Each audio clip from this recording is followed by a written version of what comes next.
नमस्कार बच्चों, इस वीडियो में हम देखेंगे संदर्भ और प्रसंग कैसे लिखें।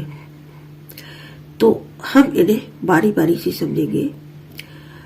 स्टेट बोर्ड की परीक्षा में जब भी व्याख्या से संबंधित प्रश्न पूछा जाता है तो व्याख्या करने से पहले हमें संदर्भ और प्रसंग लिखना होता है। तो सबसे पहले हम देखेंगे कि प्रश्न कैसे पूछा जाता है।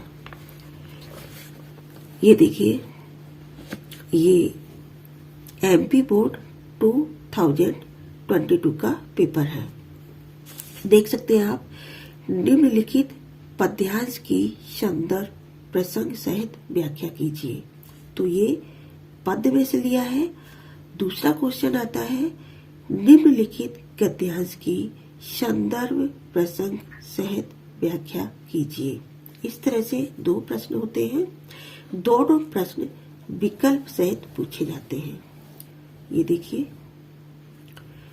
तो ये गद्यांश है।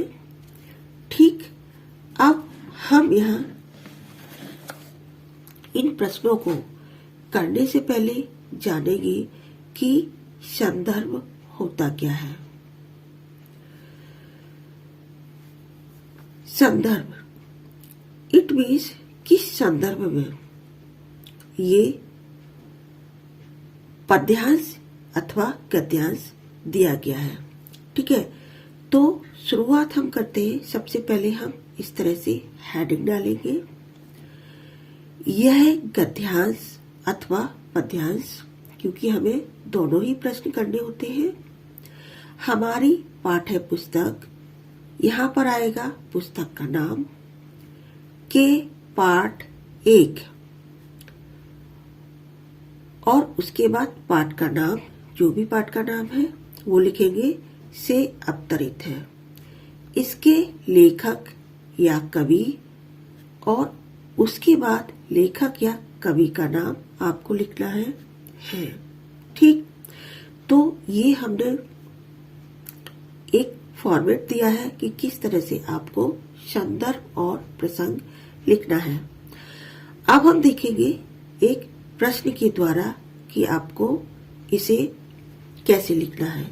तो हमने यहाँ पर एक प्रश्न लिया है, निम्नलिखित पद्यांश की संदर्भ प्रसंग सहित व्याख्या कीजिए। सेम इसी तरह से आपकी परीक्षा में प्रश्न पूछा जाएगा। तो हमने यहाँ पर कविता की 4 लाइन ली है। मैं जग जीवन का भार लिए फिरता हूँ, फिर भी जीवन में प्यार लिए फिरता हूँ। कर दिया किसी ने झंकृत, जिनको छूकर मैं सांसों के 2 तार लिए फिरता हूँ। ठीक, इस तरह से आपको पद्यांश में से प्रश्न पूछा जाएगा और संदर्भ प्रसंग सहित व्याख्या कीजिए। तो सबसे पहले हमें इसका संदर्भ लिखना है।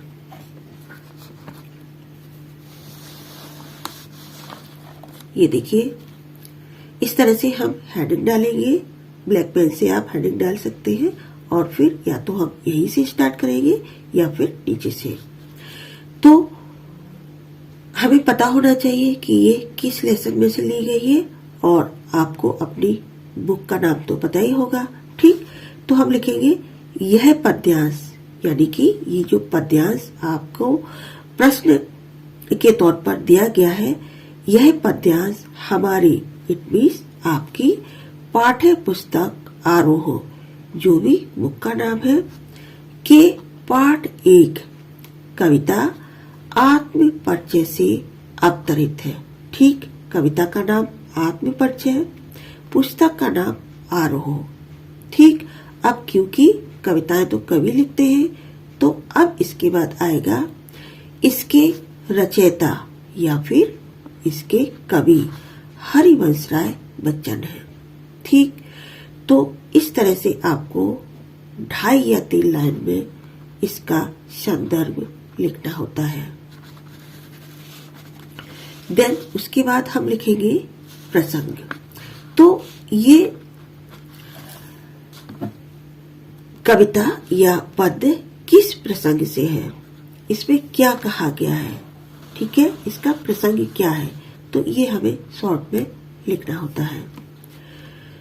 प्रस्तुत पद्यांश, इट मीन्स जो कविता दी गई है, प्रस्तुत पद्यांश में कवि हरिवंश राय बच्चन ने आत्मिक परिचय का सजीव चित्रण किया है। ठीक है, तो प्रसंग हमें शॉर्ट में लिखना होता है। इट मीन्स कविता में जो व्याख्या आप करने वाले हैं उसको हमें शॉर्ट में, संक्षिप्त में बताना होता है कि एक्चुअली कविता का प्रसंग क्या है। ठीक, यहाँ आत्म परिचय का मतलब है कि कवि ने स्वयं का संक्षिप्त परिचय इन पंक्तियों के माध्यम से उसको सजीव रूप में चित्रित किया है। ठीक, तो ये संदर्भ और प्रसंग जब भी आपको लिखने के लिए कहा जाता है तो इसके भी आपको अलग से नंबर दिए जाते हैं। तो इसलिए यदि आपने सही नहीं लिखेंगे, गलत लिखेंगे या फिर छोड़ देंगे तो आपके नंबर कट हो जाएंगे। ठीक, और उसके बाद आपको व्याख्या हेडिंग डालकर गद्यांश या पद्यांश जो भी आप लिख रहे हैं उसे एक्सप्लेन करना होगा, उसके बारे में लिखना होगा।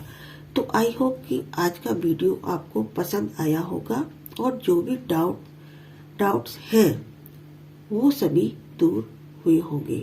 Thanks for watching this video. बहुत बहुत शुक्रिया आप सभी का।